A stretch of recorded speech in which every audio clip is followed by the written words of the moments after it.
मित्रांनो नमस्कार. थोर समाजवादी नेते दिवंगत बापूसाहेब काळदाते हे आपल्याला आठवत असेल. बापूसाहेब काळदाते जेव्हा कुठल्यातरी लोकसभेच्या की विधानसभेच्या निवडणुकीला उभे होते आणि बापूसाहेब काळदातेंसमोर जे प्रतिस्पर्धी उमेदवार होते ते आडसकर नावाचे ग्रस्त होते. मला त्यांचं सुरुवातीचं नाव आठवत नाही, पण आडसकर नावाचे ग्रस्त होते हे मात्र नक्की. मित्रांनो, त्या निवडणुकीमध्ये बापूसाहेब काळदाते हे हमखास विजयी होणार अशी फार मोठी शक्यता ही त्यावेळेस निर्माण झालेली होती. आणि त्यांचे जे प्रतिस्पर्धी होते आडसकर, हेही गावागावामध्ये जाऊन प्रचार सभा घेत होते. आणि अतिशय ग्रामीण बाज आणि ग्रामीण ढंगातले असलेले आडसकर यांनी बापूसाहेब काळदातेंसमोर मोठं आव्हान त्यावेळेस उभं केलेले होते. आडसकर जेव्हा ग्रामीण भागामध्ये खेडोपाडी प्रचार सभांना जायचे त्यावेळेस ते सभेमध्ये नागरिकांशी आणि ग्रामस्थांशी संवाद साधत असताना अतिशय ग्रामीण शैलीमध्ये ते ग्रामस्थांना विचारत होते की बाबांनो, तुमच्या गावामध्ये रस्ते कुणी तयार केले, तुमच्या गावामध्ये शाळा कुणी आणल्या, तुमच्या गावामध्ये प्राथमिक आरोग्य केंद्र कुणी आणले. अशी सर्व प्रश्नांची सरबत्ती करत असताना नागरिकांमधून लोक सांगायचे की तुम्ही आणले. मग आडसकर म्हणायचे, हे सर्व जर मी आणले असेल तर तुम्ही मला मतं द्या. आणि माझ्यासमोर जे बापूसाहेब काळदाते उमेदवार आहेत त्यांची प्रभावी अशी भाषणशैली आहे. ते भाषणामध्ये लोकांना जिंकून घेतात. पण कामं जर मी केली असेल तर मला निवडून द्या. आणि बापूसाहेब काळदातेंचे भाषणं जर तुम्हाला आवडत असेल किंबहुना तुम्हाला आवडतात तर त्यांची भाषणं ही आपण गणपतीमध्ये किंवा नवरात्री उत्सवामध्ये भाषणांचं आयोजन करू आणि तुम्ही ते भाषण खुशाल ऐका. असं जेव्हा आडसकर म्हणायचे आणि त्यातून एक प्रकारे कळत नकळत सभा जिंकून घेण्याचं काम हे आडसकरांनी केलेले त्या काळात होते. मित्रांनो, हे सांगण्याचं कारण असं की भाषणं करणं आणि प्रभावी भाषणं करणं आणि लोकांची कामं करून लोकांची मनं जिंकणं यामध्ये फार मोठा जमीन आसमानचा फरक आहे. हे सांगण्याचं कारण असं की काल जो दसरा मेळावा मुंबईमध्ये झाला त्या दसरा मेळाव्याच्या बाबत मुख्यमंत्री महोदय एकनाथ शिंदे आणि उद्धव ठाकरेंच्या भाषणाला मोठ्या प्रमाणावर हा काल सोशल मीडियातून प्रतिसाद मिळालेला दिसतो. आणि या दोन्ही भाषणामध्ये दोन्ही बाजूंचे भक्तगण जे आहेत त्या भक्तगणांनी मोठ्या प्रमाणावर समाज माध्यमांवर काल धुमाकूळ घातलेला आहे.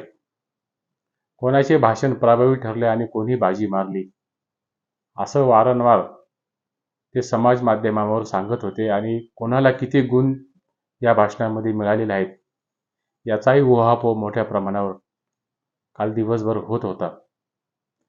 मित्रांनो, या भाषणाचं आणि हे भाषण किती चांगलं होतं आणि महाराष्ट्राच्या दृष्टीने महाराष्ट्राचं उद्याचं जे विकासाचं प्रतिबिंब आहे, जे विजन आहे, यातून या भाषणाचं फलित हे महाराष्ट्रासमोर कितपत उभं राहिलेलं आहे असा आपसूक प्रश्न हा निर्माण झाल्याशिवाय राहत नाही. मित्रांनो, एकनाथ शिंदेंचं भाषण हे जनतेच्या प्रश्नावर आक्रमकता दाखवणारं भाषण हे मुळीच नव्हतं. आणि उद्धव ठाकरेंनी जे भाषण केलं, उद्धव ठाकरेंच्या भाषणामध्ये शेतकऱ्यांच्या पीक विम्याच्या संदर्भात आणि मराठा आरक्षणाच्या बाबत त्यांनी मनोज जरांगेंचा उल्लेख हा सुरुवातीलाच केल्यामुळे एक प्रकारे उद्धव ठाकरेंनी कितीही नाही म्हटलं तरी त्यांच्या भाषणामधून महाराष्ट्राची मनं ही जिंकलेली स्पष्टपणाने दिसत आहेत. मुख्यमंत्री महोदयांचं कालचं भाषण ही 2022 मध्ये जे बीकेसी मैदानावर त्यांचं भाषण झालेलं होतं त्याचीच पुनरावृत्ती आणि तोचपणा हा भाषणामध्ये दिसून आलेला होता. संपूर्ण भाषणामध्ये उद्धव ठाकरेंना टीकेच्या रडार घेत असताना उद्धव ठाकरेंची कार्यशैली आणि उद्धव ठाकरेंनी बाळासाहेब ठाकरेंशी केलेली त्या काळामध्ये त्यांच्याशी विचारांशी तो द्रोह निर्माण केला, यावरच एकनाथ शिंदेच्या भाषणाचा जोर होता. महाराष्ट्र राज्याचे मुख्यमंत्री म्हणून, राज्याचे कुटुंब प्रमुख म्हणून त्यांच्या भाषणामध्ये महाराष्ट्राचं व्हिजन आणि महाराष्ट्राच्या विकासाची ब्ल्यूप्रिंट, जी अपेक्षेने लोक काल भाषणं ऐकत होती शिंदेची, त्या भाषणामध्ये ही पूर्णपणे विसंगती वाटली आणि जनतेचा फार मोठा भ्रमनिराश हा भाषणांमधून काल झालेला दिसला. मित्रांनो, हे सर्व प्रश्न आणि ह्या दोन्ही बाजूनी भाषणांची जुगलबंदी होत असताना महाराष्ट्रातील जे काही प्रश्न आज जीवन मरणाचे निर्माण झालेले आहेत, त्या प्रश्नाच्या बाबत मुख्यमंत्री महोदयांनी फारसे सकारात्मक आणि फारसं आशादायक असं चित्र हे महाराष्ट्रातील जनतेसमोर उभं केलेले नाहीत. केवळ आणि केवळ राजकीय उणीधुणी काढणं आणि राजकीय आरोप प्रत्यारोप करणं आणि राजकीय हेवे दावे, मत्सर आणि असूया हे एकनाथ शिंदेच्या भाषणामध्ये मोठ्या प्रमाणावर खर्ची झाल्याचं दिसत होतं. एकनाथ शिंदेंनी अब्दुल सत्तार यांचं कौतुक करत असताना, अब्दुल सत्तार हे लोकांमध्ये बसलेले आहेत आणि अब्दुल सत्तारांचा साधेपणा हा किती मोठा आहे याची प्रशंसा ही मुख्यमंत्री महोदयांनी भाषणात केलेली होती. आणि मुख्यमंत्री महोदयांना कदाचित हे जाणीवपूर्वक त्यांनी टाळलं असेल की ह्याच अब्दुल सत्तारांची कारकीर्द ही किती वादग्रस्त राहिलेली आहेत. अब्दुल सत्तारांनी सुप्रिया सुळेंना जाहीरपणाने इलेक्ट्रॉनिक मीडियाच्या कॅमेऱ्यासमोर ज्या पद्धतीने भाषा वापरली एका महिलेच्या संदर्भात, सुप्रिया सुळे ह्या व्यक्ती म्हणून जाऊ द्या, पण महिलेच्या संदर्भात कशी शिवराळ आणि असंबंध आणि गलिच्छ भाषा वापरली ही रसिक श्रोत्यांना हे माहीत आहे. मित्रांनो, आज महाराष्ट्रासमोर अनेक प्रश्नांची जंत्री आणि प्रश्नांचा डोंगर हा निर्माण झालेला आहे. या प्रश्नाकडे ज्या अपेक्षेने आणि ज्या आशेने लोक भाषणं ऐकत होती, त्याबाबत महाराष्ट्रातील जनतेचा हातामध्ये हे फारसं काही समाधानकारक चित्र त्यांच्यामध्ये निर्माण झालेलं दिसत नाही. अब्दुल सत्तार हे लोकांमध्ये बसलेले आहेत, याचं कौतुक जर मुख्यमंत्र्यांना होत असेल तर मुख्यमंत्री महोदयांच्या एक गोष्ट लक्षात आणून दिली गेली पाहिजे. जे अब्दुल सत्ताराने त्या मेळाव्यासाठी लक्षावधी रुपये खर्च करून किंबहुना गावकऱ्यांना आणि नागरिकांना सभेसाठी येण्यासाठी जी काही प्रलोभनं दाखवली, जी जेवणाची व्यवस्था केली किंवा अन्य कुठली व्यवस्था केलेली आहे, त्याचं समाज माध्यमावर चित्रण हे मोठ्या प्रमाणावर व्हायरल झाल्याचं आपण पाहिलेलं असेल. अब्दुल सत्तार लोकांमध्ये बसत असताना मुख्यमंत्री महोदयांना जर कौतुक वाटत असेल तर मराठा आरक्षणाच्या बाबत 17 दिवस ज्या मनोज जरांगे पाटलांनी आमरण उपोषण केलेलं आहे, त्या आमरण उपोषणाची फारशी गांभीर्याने दखल ही मुख्यमंत्री महोदयांनी घेतलेली त्यांच्या भाषणात दिसत नाही. त्यांच्या उन्यापुऱ्या 40-45 किंवा 50 मिनिटाच्या भाषणामध्ये त्यांनी केवळ फक्त 1.5 मिनिटं हे मनोज जरांगे पाटलांच्या त्यांच्या उपोषणाच्या आरक्षणाच्या, मराठा आरक्षणाच्या बाबत त्यावर त्यांनी फक्त वक्तव्य केलेले आहे. ही गोष्ट निश्चितपणाने निषेधार्ह आहे आणि कुठल्याही मराठी माणसाला आणि मराठा समाजाला ही दुखावणारी बाब आहे. एका बाजूला अशी सर्व प्रश्न निर्माण झालेले असताना दुसऱ्या बाजूला महाराष्ट्रामध्ये ललित पाटील आणि भूषण पाटीलनी जो मोठ्या प्रमाणावर ड्रग्सचा विळखा आणि ड्रग्सचं रॅकेट हे पुण्यामध्ये, सोलापूरमध्ये, नाशिकमध्ये आणि महाराष्ट्राच्या सर्वदूर असलेल्या भागामध्ये हे निर्माण केलेले आहेत, ते साठे मोठ्या प्रमाणावर सापडले आहेत. 300 कोटींचा व्यवहार हा साधारण महिन्याकाठी हा ड्रग्सचा व्यापार होत होता आणि ससून रुग्णालयाचं 16वं जो वॉर्ड आहे तो हेडक्वार्टर हे ड्रग्ज माफियांचं बनलेलं होतं. आणि विशेष म्हणजे मुख्यमंत्री महोदयांच्या बाजूला बसलेल्या असलेल्या एका मंत्र्याचं या ड्रग्ज माफियाच्या रॅकेटमध्ये फार मोठं कनेक्शन आहे. अशा चर्चा ह्या महाराष्ट्रामध्ये मोठ्या प्रमाणावर सोशल मीडियामध्ये आणि प्रिंट मीडियामध्ये होत असताना मुख्यमंत्री महोदयांनी या विषयावर एक अवाक्षरही काढलेलं त्यांच्या भाषणात दिसलेलं नाही. उद्धव ठाकरेंच्या भाषणातून फार मोठ्या अपेक्षा ह्या महाराष्ट्रातील जनतेच्या असणार नाहीत. याचं कारण असं आहे की उद्धव ठाकरे हे आज विरोधी पक्षात आहेत. त्यांचा असलेला पक्ष हा पूर्णपणे गर्भगलित झालेला आहे. असलेला पक्ष हा त्यांचा जवळपास त्याचं संख्याबळ हे अतिशय कमी प्रमाणात असल्यामुळे त्यांच्या पक्षाची जी स्ट्रेंथ आहे ती निश्चितपणाने कमी झालेली आहे. मित्रांनो, जसा ड्रग्ज माफियाचा प्रश्न आहे त्याचबरोबर महाराष्ट्रामध्ये शेतकऱ्यांच्या जे पीक विमा आहेत, ज्या शेतकऱ्यांचं अवकाळी पावसाने आणि अतिवृष्टीने नुकसान झालेलं आहे, त्या नुकसान झालेल्या शेतकऱ्यांच्या नुकसानीची जबाबदारी जी पीक विम्याचे पैसे हे बँक खात्यावर जमा होणार होते ते 15 ऑगस्टपूर्वी राज्य सरकार हे खात्यावर जमा करेल असं आश्वासन हे राज्य सरकारने दिलेलं होतं. परंतु त्याही आश्वासनाची पूर्तता ही राज्य सरकारने केलेली नाही. आज 15 ऑगस्ट उलटून जवळपास 1.5 महिना उलटलेला आहे. त्याची पूर्तता ही अद्याप झालेली नाही. नियमित कर्ज फेडणारे जे शेतकरी होते त्या कर्ज फेडणाऱ्या शेतकऱ्यांना प्रोत्साहनपर 50,000 रुपये अनुदान देण्याची घोषणा ही त्यावेळेस महाविकास आघाडी सरकारने केलेली होती. परंतु त्याची अंमलबजावणी फारशी काही झालेली नाही. आणि त्यानंतर हे जे शिंदे आणि फडणवीस सरकार आले यांनी त्या नियमित कर्जफेड करणाऱ्या शेतकऱ्यांच्या खात्यावर 50,000 रुपये तातडीने हे बँक खात्यावर जमा करू असं आश्वासन आणि असं वचन हे महाराष्ट्रातील जनतेला दिलेलं होतं. काही शेतकऱ्यांच्या खात्यावर हे पैसे जमा झालेले आहेत, पण निम्म्याहून अधिक शेतकऱ्यांच्या खात्यावर हे पैसे अद्यापही जमा झालेले नाहीत.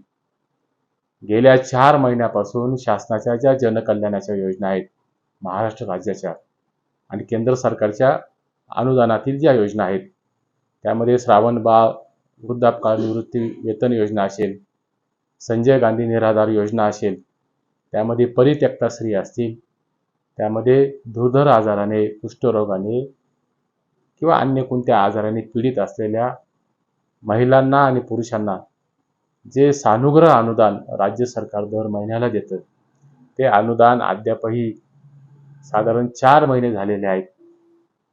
त्यांच्या बँक खात्यावर हे पैसे जमा झालेले नाहीत. काल दसरा संपला, आता दिवाळी तोंडावर आहे. अशा परिस्थितीमध्ये या उपेक्षित घटकातील आणि ज्यांची जीवन जगण्याची जी ईर्ष्या आहेत, जे विकलांग झालेले आहेत, त्यांना जी मानधनाची अपेक्षा आहे ते मानधन न मिळाल्यामुळे त्यांची दिवाळी अंधारात जाते की काय अशी फार मोठी शंका आणि शक्यता ही निर्माण झालेली आहे. त्याचबरोबर जे अंगणवाडी सेविका आहेत, ज्या अंगणवाडी मदतनीस आहेत, त्या अंगणवाडी मदतनीसांना अजूनही त्यांचं अनुदान मानधन हे त्यांना मिळालेलं नाही. अशी सगळी परिस्थिती असताना हे सरकार केवळ आणि केवळ वेगवान सरकार, गतिमान सरकार असं जाहिराती करत आहेत. जाहिरातींवर कोट्यावधी रुपये खर्च करत आहेत. मुख्यमंत्री महोदयांना या निमित्ताने महाराष्ट्रातील जनतेची नम्रपणाने विनंती आहे की ह्या योजनेची जी पूर्तता आहे आणि जे गोरगरीब लोक आहेत, जे हातावर जगणारे लोक आहेत, त्या लोकांना त्यांचं मानधन आणि त्यांचं अनुदान हे बँक खात्यावर जमा करण्याबाबत आपण डोळसपणाने लक्ष दिलं गेलं पाहिजे. दुसऱ्या बाजूला मराठा आरक्षणाच्या बाबत राज्याचे मुख्यमंत्री हे जनतेला भावनिक बनवत आहेत. 40 दिवसाचा अल्टिमेटम हा मनोज जरांगे पाटलांनी दिला असताना देखील 40 दिवस ह्या सरकारने काय केलं असा प्रश्न हा निर्माण होतो. आता मात्र छत्रपती शिवाजी महाराजांच्या पुतळ्यासमोर नतमस्तक होऊन मुख्यमंत्री महोदय शपथ घेतात की मराठा आरक्षणाचा प्रश्न हा आम्ही सोडवतो. परंतु मुख्यमंत्री महोदय, हा प्रश्न सोडवण्याची क्षमता आणि कुवत ही राज्य सरकारमध्ये आहेत, ही केंद्र सरकारमध्ये आहेत. मग मराठा आरक्षणाच्यासाठी तुम्ही कोणाशी झगडणार आहेत, कोणाशी तुम्ही स्ट्रगल करणार आहेत, या प्रश्नाचं उत्तर हे आज आमच्याकडे सापडत नाहीत. तुमच्याकडे जर राजकीय इच्छाशक्ती असेल आणि त्या राजकीय इच्छाशक्तीच्या जोरावर 2 दिवसांनी देशाचे प्रधानमंत्री हे शिर्डी येथे येत आहेत. पंतप्रधान महोदयांना राज्याचे मुख्यमंत्री आणि उपमुख्यमंत्र्यांनी या ठिकाणी साकडं घातलं पाहिजे की महाराष्ट्रातील राजकारणातील जो महत्त्वाचा कणा आहे तो मराठा समाज आहे. त्या गरीब मराठा समाजाच्या आरक्षणाच्या बाबत तुम्ही काही करा, हा निर्णय तुम्ही तातडीने सोडवा.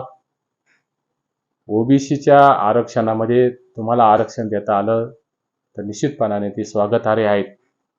किंबहुना 50% आरक्षणाची मर्यादा जर ओलांडणार असेल तर राज्यसभेमध्ये आणि लोकसभेमध्ये मोदीजींकडे स्पष्टपणाने बहुमत आहेत. त्या बहुमताचा वापर करून कायद्यात दुरुस्ती करून मराठा समाजाला आरक्षण देण्याची प्रामाणिक भूमिका ही प्रधानमंत्र्यांनी ही केली गेली पाहिजे. त्यासाठी राज्य सरकारने आपली सर्व राजकीय शक्ती ही पणाला लावली गेली पाहिजे. मुख्यमंत्री महोदयांच्या शंकाबद्दल आणि असलेल्या शंकेबद्दल ही निश्चितपणाने महाराष्ट्राच्या मनामध्ये शंका निर्माण झालेली आहे, त्यांच्या हेतूबद्दल शंका निर्माण झालेली आहेत. हे सांगण्याचं कारण असं की मुख्यमंत्री महोदय ज्यांच्या मांडीला मांडी लावून बसतात राज्य सरकारमध्ये, त्या राज्य सरकारमधील जे रिंग मास्टर आहेत, नागपूरचे रिंग मास्टर आहेत, त्या रिंग मास्टरचे पट्टशिष्य असलेले गोपीचंद पडळकर यांनीही विरोबाची साक्ष घेऊन शपथ घेतलेली होती. त्या शपथेचे पुढे काय झाले हे संपूर्ण महाराष्ट्राला माहीत आहेत. आणि त्याच रिंग मास्टर असलेल्या नागपूरवासियांचे आपण पट्टशिष्य आहात असा सार्वत्रिक समज नवे आहेतच हा महाराष्ट्राच्या जनतेच्या मनामध्ये मोठ्या प्रमाणावर निर्माण झालेला आहे. तो दूर करण्याचे सामर्थ्य आणि शक्ती हे एकनाथ शिंदेंच्या नेतृत्वामध्ये असेल तर त्यांनी आपली सर्वस्व पणाला लावून राजकीय इच्छाशक्तीची उदारता दाखवून मराठा समाजाला आरक्षण देण्याच्या बाबत महत्त्वपूर्ण भूमिका ही पार पाडली पाहिजे.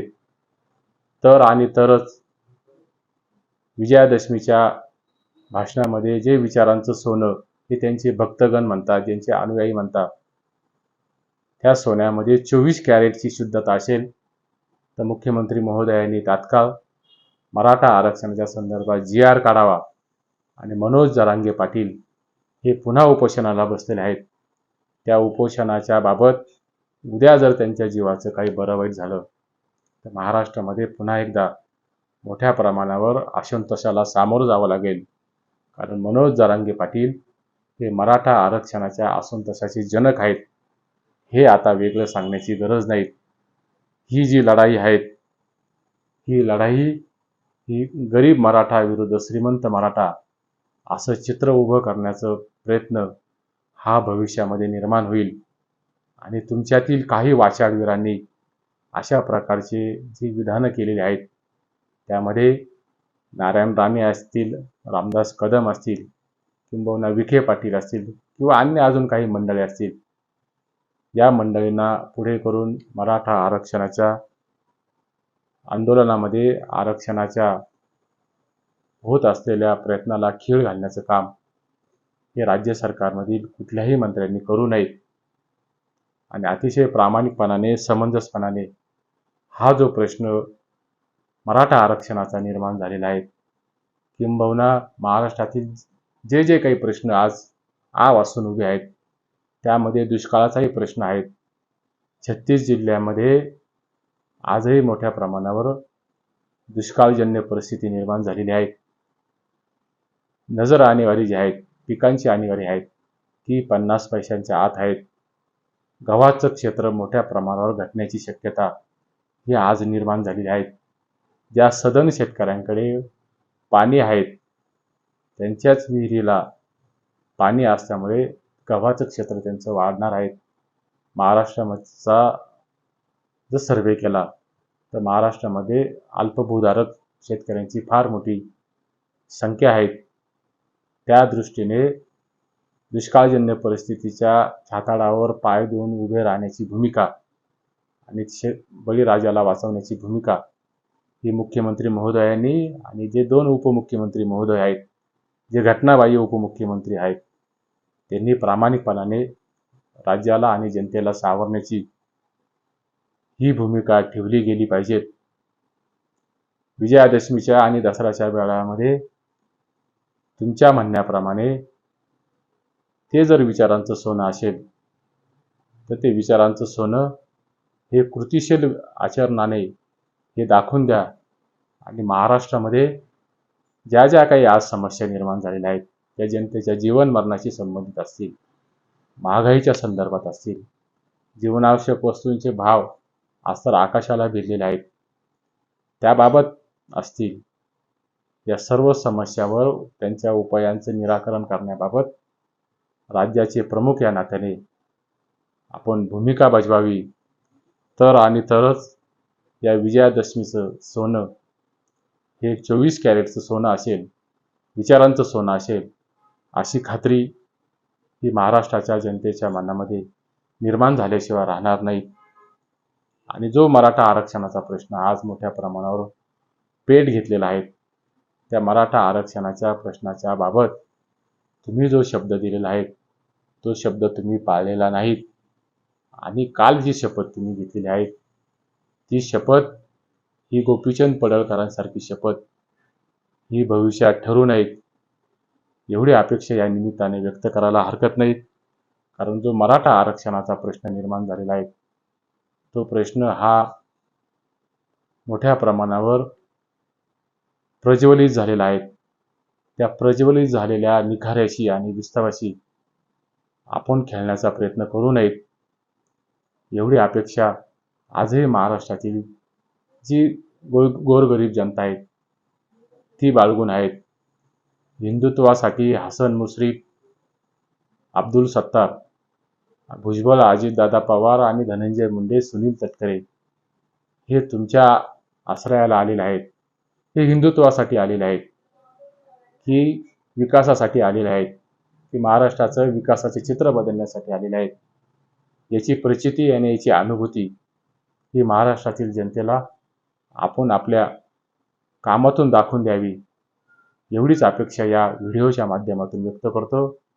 मुख्यमंत्री महोदय, पुन्हा एकदा तुम्हाला कळकळीची विनंती करतो की मनोज जरांगेंना जो शब्द 40 दिवसाचा दिला होता, तो तुम्ही पाळलेला नाही. पुढच्या काळामध्ये त्या शपथेची पूर्तता आपण करावी, एवढीच अपेक्षा ह्या व्हिडिओच्या माध्यमातून व्यक्त करतो. तुर्तास एवढेच. हा व्हिडिओ जर तुम्हाला आवडला असेल तर व्हिडिओला लाईक करा, चॅनलला सबस्क्राईब करा, मित्रपरिचितांना पुढे पाठवा. धन्यवाद.